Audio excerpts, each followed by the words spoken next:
Hello friends, how are you. तो कैसे हैं आप लोग। आज हम लोग फिजिक्स के इलेक्ट्रोस्टैटिक्स का एक टॉपिक पढ़ने जा रहे हैं जो बहुत बहुत इम्पोर्टेंट है।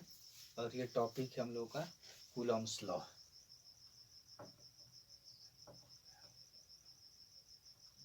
कूलॉम्स लॉ हम लोग जानेंगे कि कूलॉम्स लॉ है क्या।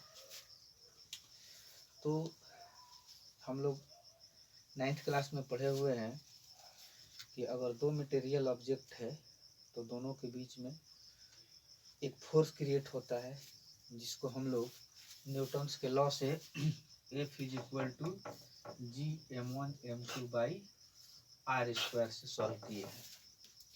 बट यहाँ पे हम लोग जानेंगे कि अगर मान लीजिए कि दो चार्ज है, एक चार्ज प्लस है और एक चार्ज माइनस है, तो ये चार्ज इसको अपने तरफ अट्रैक्ट करेगा, ये इसको अपने तरफ अट्रैक्ट करेगा। अगर मान लीजिए कि ये एक प्लस चार्ज है, ये एक माइनस चार्ज है, सॉरी ये भी मान लीजिए कि प्लस चार्ज है, तो ये इसको इधर रिपेल करेगा, ये इसको रिपेल करेगा।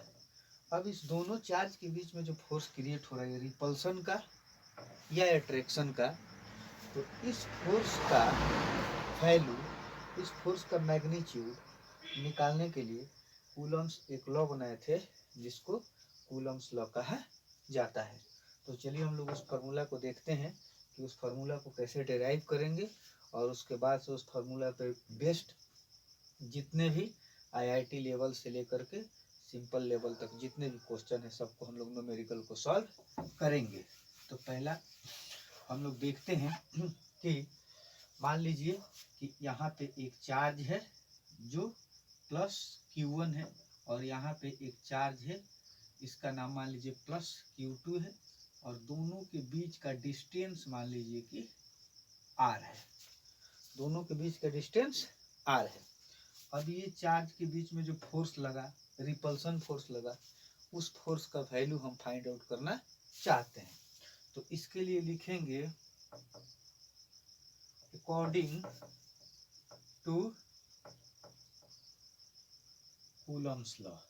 कूलम्स जो है इसके बारे में क्या बोले थे, अकॉर्डिंग टू कूलम्स लॉ। तो कूलम्स ये बोले थे, फर्स्ट उनका स्टेटमेंट ये था कि इस दोनों के बीच में जो फोर्स लग रहा है, इस फोर्स का वैल्यू इस दोनों के चार्ज के प्रोडक्ट के मैग्नीट्यूड के डायरेक्टली प्रोपोर्शनल होता है। मतलब Q1 इंटू Q2 का जो प्रोडक्ट है इसके डायरेक्टली प्रोपोर्शनल फोर्स होता है। मीन्स अगर इस दोनों का प्रोडक्ट बड़ा आएगा तो इन दोनों के बीच में फोर्स का वैल्यू बड़ा होगा। अगर इन दोनों का प्रोडक्ट अगर छोटा आएगा तो इसके बीच में फोर्स का वैल्यू छोटा आएगा। मतलब अगर Q1 मान लीजिए कि 2 कूलम है और Q2 भी 2 कूलम है, तो दोनों के बीच दोनों को इंटू करेंगे तो 2 2 जब 4 हो जाएगा, मतलब अप्रोक्सीमेटली 4 न्यूटन के बराबर फोर्स लगेगा। अगर मान लीजिए कि ये 3 हो जाए और ये भी 3 हो जाए तो 3 3 जा 9 न्यूटन का फोर्स लगेगा। मतलब दोनों को इंटू करने से जैसे जैसे इसके बीच का प्रोडक्ट बढ़ेगा वैसे वैसे फोर्स का वैल्यू बढ़ता चला जाता है। अब इसके लिए न्यूटन जो है, सॉरी ये कूलम्स जो है क्या एक स्टेटमेंट दिए थे। तो फर्स्ट स्टेटमेंट ये दिए थे कि पहला स्टेटमेंट इनका ये था कि the force between two point charges, the force between 2 point charges is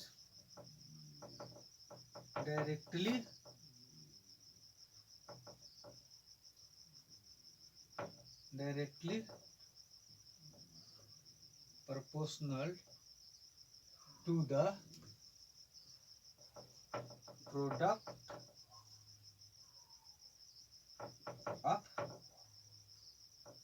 of charges। means the force between 2 point charges, इस 2 पॉइंट चार्ज के बीच में जो फोर्स लगेगा वो डायरेक्टली प्रोपोर्शनल होगा to the product of charges. Product of charges के directly proportional होता है।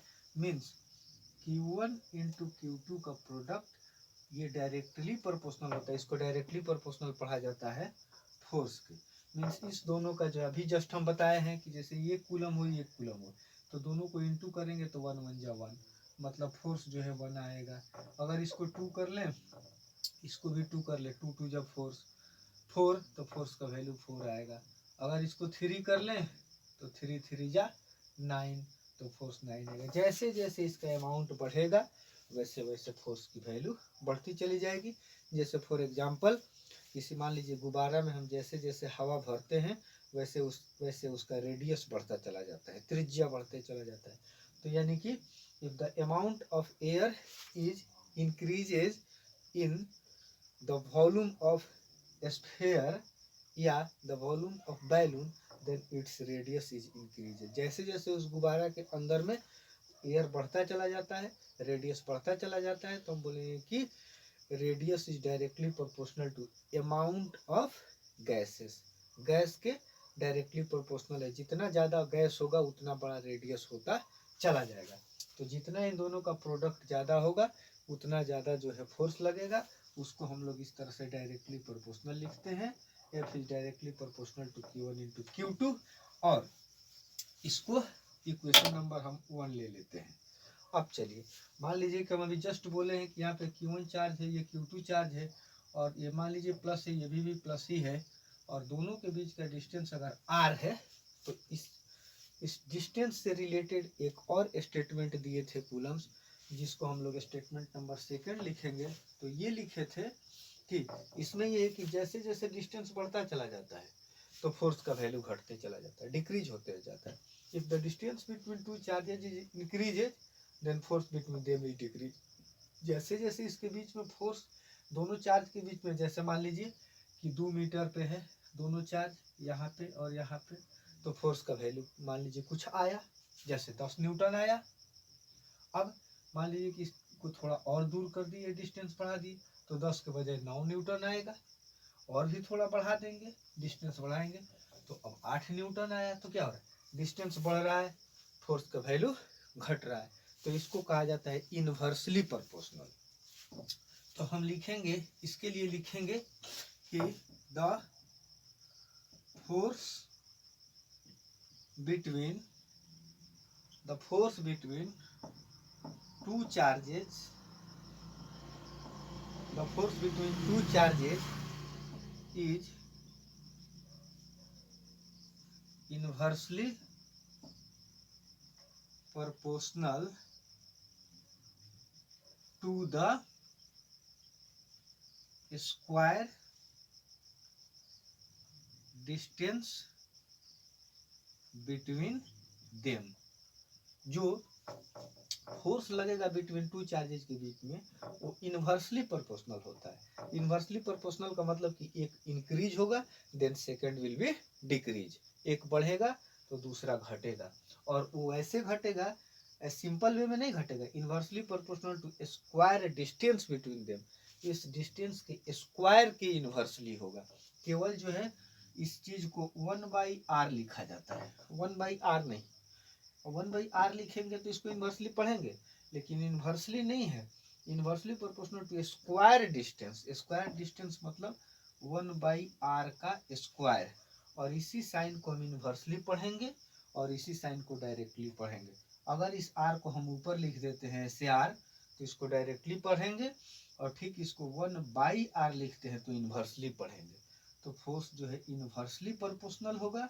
Force is inversely proportional to square distance, मतलब डिस्टेंस का स्क्वायर करके। इसको इक्वेशन नंबर 2 मान लीजिए। चलिए इसको नोट कीजिए, 5 मिनट टाइम है, नोट कीजिए, थोड़ा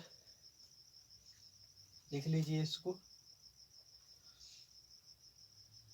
चलिए नोट कर लिए। चलिए अब आगे हम लोग चलते हैं। तो यहाँ से इसको हम लोग इरेज करते हैं और यहाँ पे लिखेंगे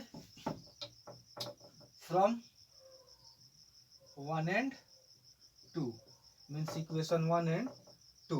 इक्वेशन 1 और 2 को देखते हैं, तो इसका LHS F है, इसका LHS F है, तो किसी एक F को लिखेंगे, और ये डायरेक्टली प्रोपोर्शनल है तो डायरेक्टली प्रोपोर्शनल को लिखेंगे। इसके RHS में Q1 Q2 है और इसमें 1/r² है, तो 1/r² इंटू, इसको इंटू में लिखेंगे, Q1/Q2, Q1 sorry into Q2, तो F is directly proportional to Q1 Q2 by r square हो जाएगा।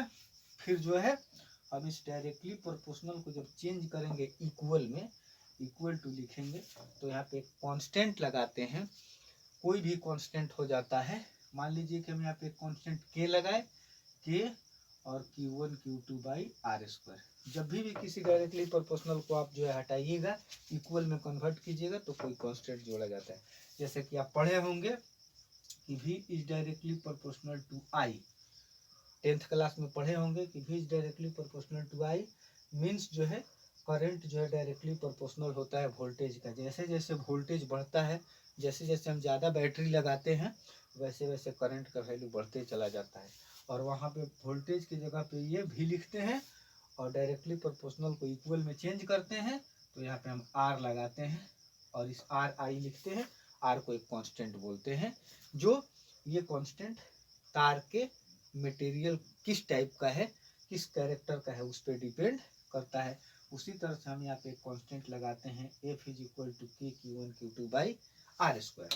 और इसके बाद से हम लोग जब कूलम जो है इस k का वैल्यू एक्सपेरिमेंट करके फाइंड आउट किए थे, तो इस k का वैल्यू निकला था, वेयर k का वैल्यू निकला था 1/4 pi epsilon naught epsilon r, इतना वैल्यू निकला हुआ था। जहाँ पे हम लोग 4 तो एक कांस्टेंट है, और पाई जो है 22/7 22/7 होता है, और हम लोग एप्सिलॉन नॉट को हम लोग बोलते हैं, एप्सिलॉन नॉट को हम लोग बोलते हैं परमिटिविटी ऑफ फ्री स्पेस। ये फ्री स्पेस की परमिटिविटी है। ये स्पेस किस स्पेस में आप जो चार्ज रखे हैं, उस स्पेस की किस तरह की कैरेक्टर है, उस पे इसका वैल्यू डिपेंड करता है। और एप्सिलॉन नॉट को हम लोग बोलते हैं एप्सिलॉन सॉरी आर, इसको एप्सिलॉन नॉट पढ़ते हैं, इसको एप्सिलॉन आर पढ़ते हैं। तो epsilon r is equal to होता है परमिटिविटी ऑफ मीडियम, मतलब ये जो है मीडियम का परमिटिविटी है। हो सकता है कि मान लीजिए कि हम दो चार्ज को अगर पानी में रख दें, वाटर के अंदर रख दें, सिंक करके रख दें, तो वाटर की परमिटिविटी कुछ होती है, उसका वैल्यू हम लोग यहाँ पे लिखते हैं, उसी को हम लोग बोलते हैं परमिटिविटी ऑफ मीडियम। हो सकता है कि दो चार्ज को हम लोग हवा में रख दें, तो हवा के लिए भी इसका कुछ ना कुछ वैल्यू होता है। लेकिन अगर मान लीजिए कि हम वैक्यूम में रख दें, तो एप्सिलॉन आर का वैल्यू 1 होता है। तो मान लीजिए कि ऊपर से इसको नोट करते चलिए, मान लीजिए कि हम यहाँ पे लिखते हैं if charges are present in vacuum. Vacuum मतलब वहाँ पे कुछ नहीं है, एकदम मान लीजिए कि हवा भी नहीं है, तो उस कंडीशन में एप्सिलॉन आर का वैल्यू हो जाता है 1। और तब हम इसमें रखेंगे फार्मूला में, तो जस्ट हम लोग फार्मूला निकाले थे, F is equal to 1/4 pi epsilon naught epsilon r और Q1 Q2 by r square, तो इसमें 1 रखेंगे, तो F का वैल्यू आ जाएगा 1/4 पाई एप्सिलॉन नॉट और Q1 Q2 by r square. इसी को हम लोग बोलते हैं कूलम्स लॉ। तो लिखा जाएगा it is called Coulomb's law. यहाँ पे लिखेंगे it is called Coulomb's law. ये हमको रहा कूलम्स का लॉ।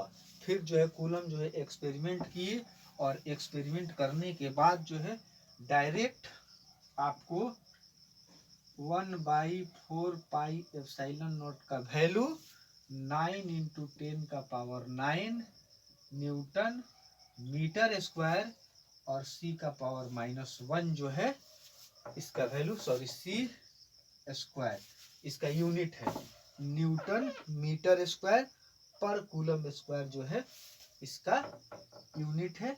इसका वैल्यू जो है फाइंड आउट किए थे, और ये वैल्यू हुआ आपको 1/4 pi epsilon naught is equal to 9 × 10⁻9, और इसका यूनिट होता है न्यूटन मीटर स्क्वायर पर कूलम स्क्वायर। इसका हम लोग यूज करेंगे इस फार्मूला में और क्वेश्चन को सॉल्व करेंगे। तो यहीं पे हम जो है अपने लेक्चर को समाप्त करते हैं। ये कूलम्स लॉ है।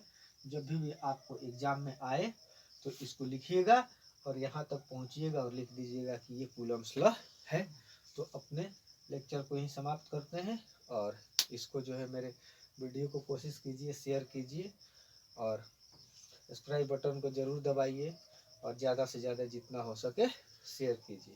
Okay, thank you, good bye.